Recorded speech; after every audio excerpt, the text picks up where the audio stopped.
Good day, everybody.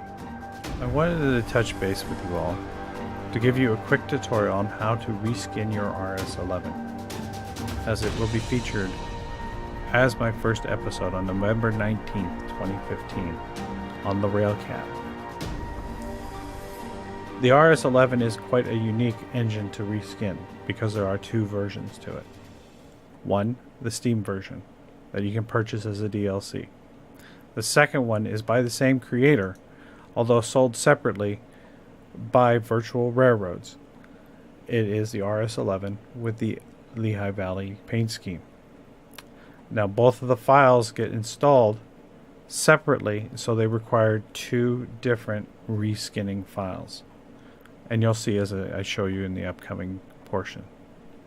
So why don't we get started, and I'll show you real quickly how to reskin the RS11. Alright, well, my first suggestion before reskinning anything or doing anything with any folder in any game that you're going to be adding mods to or skins to is to go back that folder up. In this case, Train Simulator 2016, you need to copy your assets folder. Now your assets folder is wherever you installed the game. So as you can see, I have 4 hard drives and it could be in any one of them. However, in my case, I actually installed it in my C drive. So if yours is installed in your C drive as well, you can follow along. If not, just find your assets folder wherever you installed the game by a similar process. So click on C drive. Go to Program Files 86. If you don't have 86, because that's the 64-bit side, then it would be just on Program Files. Or locate your Steam folder. Go to the Steam folder. Click on Steam Apps. Click on Common. Open up Railworks. And then you'll have your list of folders here. The Assets folder is generally towards the top, unless you have something else already in place.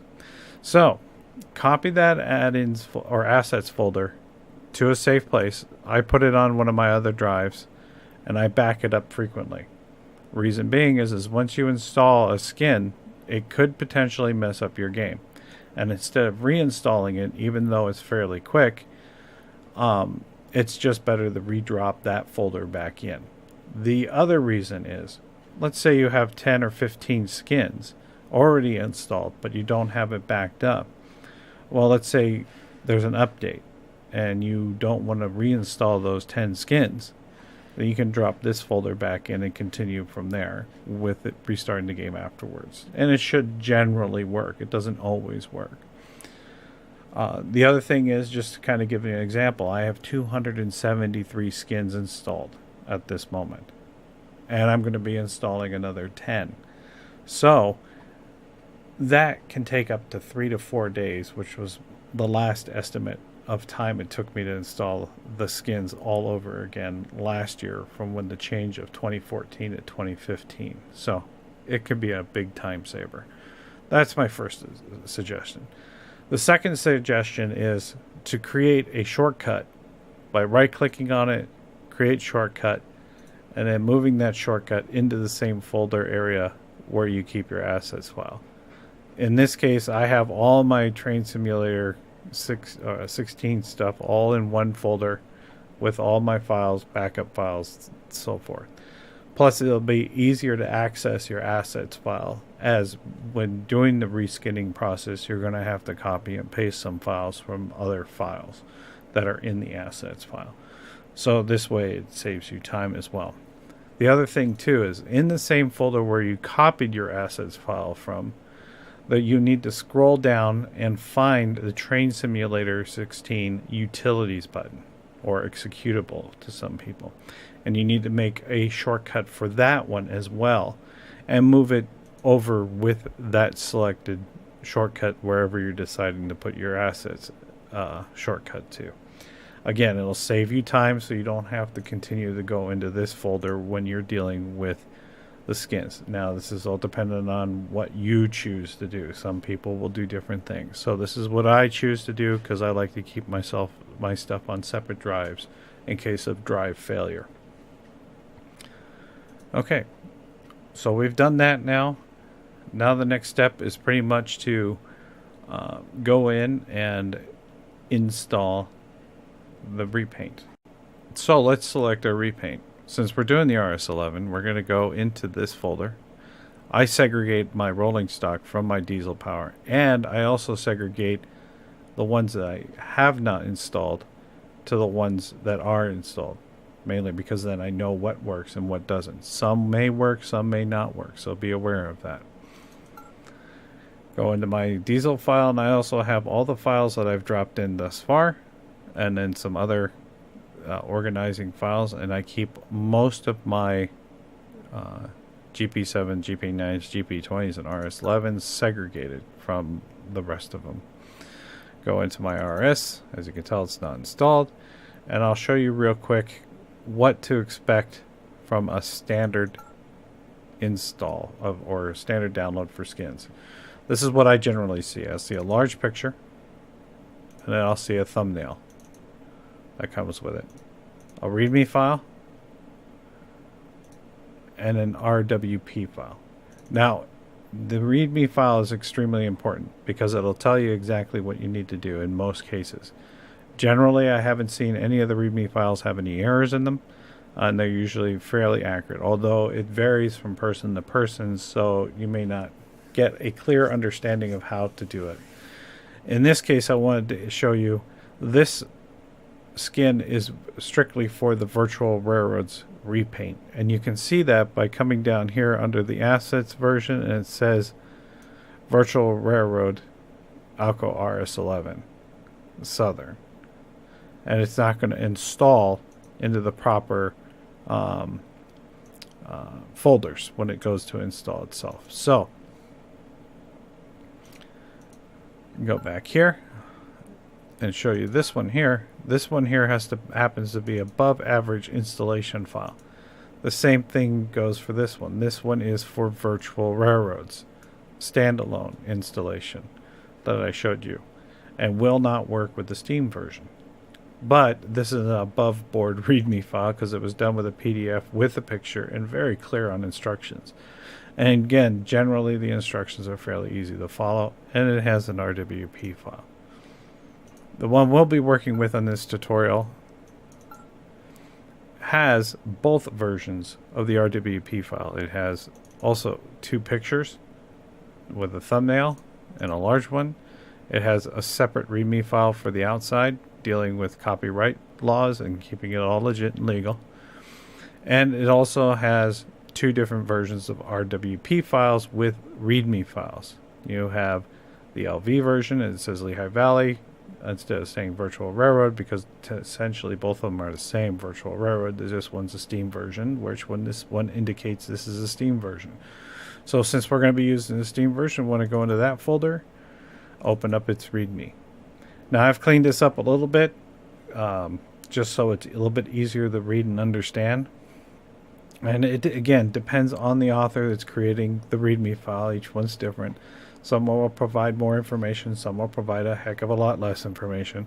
But this is, I'm giving you most of the commonalities for pretty much all of the reskins that are non-complicated. There's ones that replace horns. There's ones that replace the way things look and otherwise. And they're just more files to copy, basically, once you get inside. But it has the RWP file, and it has the README file. All right? So now that you've seen this, read through your instructions. And in this case, we know that we're going to be going in to copy this GOPCDX file, main A, and copying the RS11 underscore A GOPCDX file. Well, I jumped myself back out here to the main folder where I have my shortcuts for utilities and assets. Click on the shortcut to start your utilities function. Once the utility is up, go to the Package Manager tab, click Install, locate where your RWP file is,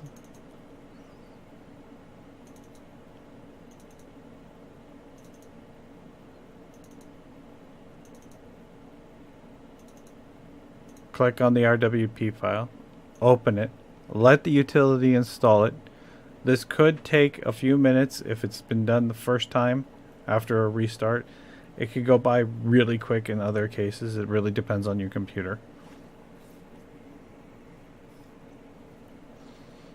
Once it's completely installed and the bar has gone away, go ahead and click refresh. Because what we're going to be looking is to see if it's moved over here to the left side, which it has. It's up here on the top. Wait for the refresh to complete. The other thing about this is, in my case right now, I have all of my assets installed and my skins installed from a previous folder before we went from 2015 to 2016. So if I were to install them currently right after the changeover, there would be a list of stuff here. But because I'm using the copy of my folder so I don't have to reinstall all my skins, they won't show up in this folder. We've confirmed now that it's here.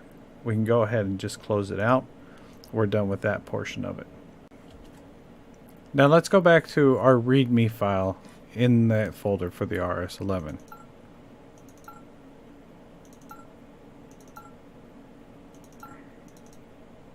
Okay, now go back to where your shortcut is for your assets. And this is where it'll save you a lot of time. Okay, we're now in our assets folder. Now let's look at the instructions really quick. It is fairly detailed and well executed on here. Now what I'm going to be doing is just skipping ahead, and you can read this if you want, but primarily what you need to do is find out what folder you're going to be entering into. In this case, we're going to go into the VR add-on 4 folder and then trickle it down to the RS11 here by following this address. The next thing we're going to be doing is we're going to be picking up these two GeoPCDX files. Now here it kind of gets a little bit confusing, and where I'm going to explain what I'm going to do. So go into the VR add-on, go into the next one down, go into Diesel Locks, go into RS11, which generally is your base model. Now you'll want to click on File Type to group up your GeoPCDX files. Now we need to grab this one and this one together, both of the A's, because that's what it's asked for this reskin. So we're going to copy that, and then we're going to back out to where the list of engines are. Now these are all reskins that are here below. This is the base, the Pennsylvania Railroad one, Northern Pacific, Burlington Northern 2, and the Penn Central, which is the current one we're working on. So we're just going to go in and immediately just drop the files. And if they're already in there, in some cases they are, all you're doing is copy and replacing those files. So at this point, it should work just fine. Go ahead and start up your Train Simulator 2016 and check. Okay, once your Train Simulator is started, go to your drive function. What I suggest is going to Quick Drive. Click on your engine area. Click on Custom. Confirm Create New. Let the files load and check to see if the engine is in and working properly. Alright, well, now that we finally got to the point where everything's loaded. Now understand, once you've installed a skin or installed a mod, it may take a period of time for this to load again. I don't understand exactly why. It's something to do with the way the game is formatted when it deals with installing skins or mods. So just be aware of that and understand that you may have to wait a while like we did here. So I'm going to go to my Diesel tab, and I'm going to look for that PC to make sure that it's working. And look, the Penn Central version is working. It's up there in the top. And as you can see here, I have the Pennsylvania Railroad, I got the Penn Central in, I got the Northern Pacific version in, I also have the Burlington Northern in 2 different formats. But we need to do a quick test run of this, so I'm going to install that really quick, just one engine, and we're going to save it as test RS11 Penn Central. Do it as United States and do a quick save.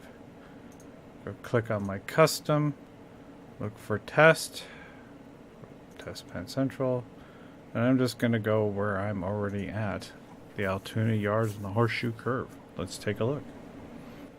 All right, looks like it's working. Go outside real quick, although I don't hear any sounds to it.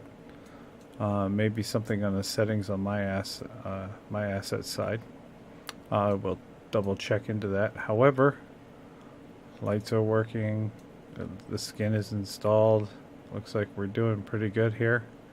Looks pretty good. We'll just do a movement test to get it out from under the cover. Yeah, it seems like my volume's just down right now. Move ahead. So, as you can see, it's fairly easy install process. Sometimes it can be a little confusing. Once in a great while, the installation issues will pop up where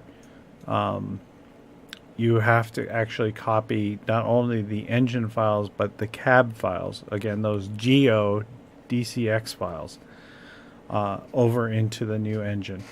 Very rarely do the README files have any errors in them like that. There's only been a few that have contained problems.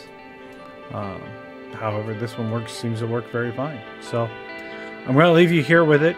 If you have any questions or anything down below, let me know. And we'll be seeing you in the rail cab, hopefully in 2 days.